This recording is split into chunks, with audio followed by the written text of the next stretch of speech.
There's like a little bird that's like that's slowly walking towards me right now. Whoa, stay back.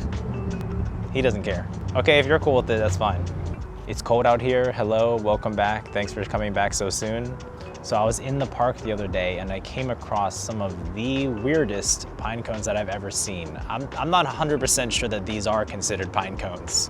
Something about the way that these look, I was just like, I was hit with that inspiration. Like, I have to show these to the world. These are insane. So here's what we're gonna do with them. All pine cones, you know, they kind of start closed and they open up over time. I wanna understand that process. Can we build some type of picture that illustrates how these things age?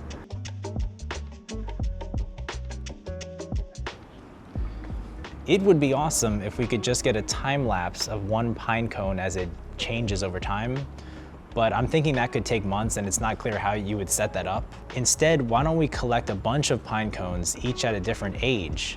That would provide us with a bunch of snapshots that we could put into a chronological order. At least that's what I thought. Without further ado, let's go collect some pine cones. Oops. Actually, was going to the first floor. Down, go down, down, down, down, down.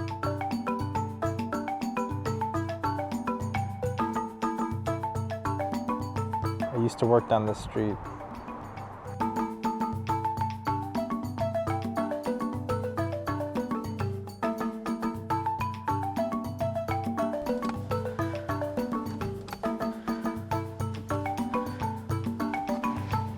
Okay, getting closer now.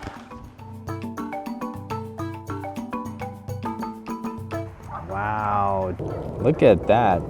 Termites or something made this really interesting pattern on this particular log. That is crazy. It's almost like they left a code for us to decipher here.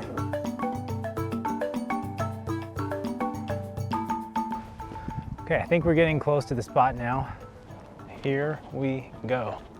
It looks actually looks different now coming back here the next day. I think it was like cloudy the other day. So my idea is to collect a bunch of these pine cones with each of them being at a kind of different stage of development and then put them in order so that we can see how it kind of starts to, you know, open up over time. I don't know, I just think that's a really interesting technique because it's like applicable to studying many different types of processes that take a long time. So it looks like the wind took down this tree. A lot of these pine cones from higher up in the tree are now available over here.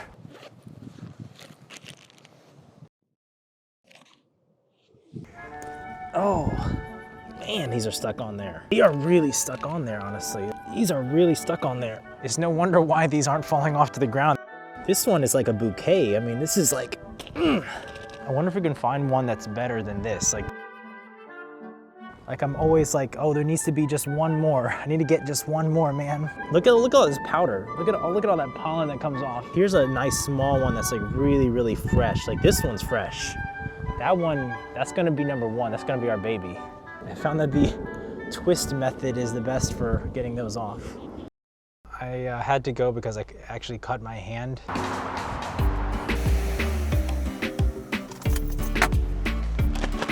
Okay, we made it back. Got the goods here. Awesome. Thank you very much.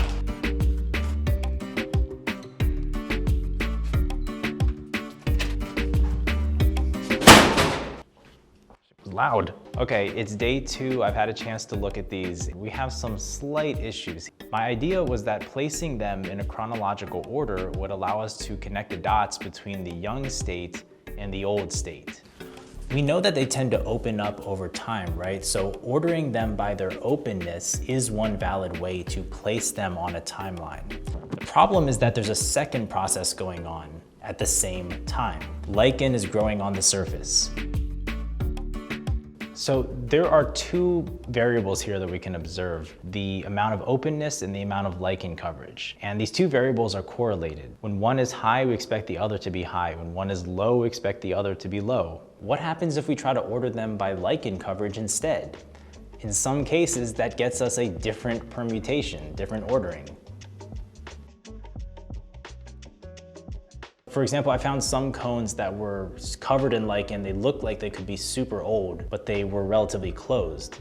And conversely, I found some that were pretty open, but they had no lichen on them. So you can start to see why it's hard to tell which is the oldest here.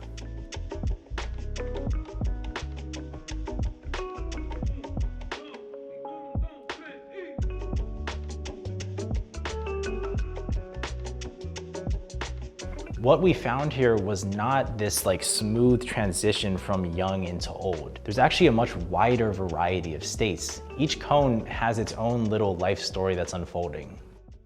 One way to explain this is that both of these processes, the opening and the lichen growth, are not only dependent on time, they also depend on the microclimate of where the cone was on the tree. So like how much sun was hitting that cone, how much lichen was present in that area, how much water it was receiving.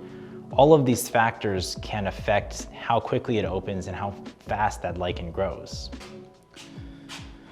The deepest corner of the bike locker room here.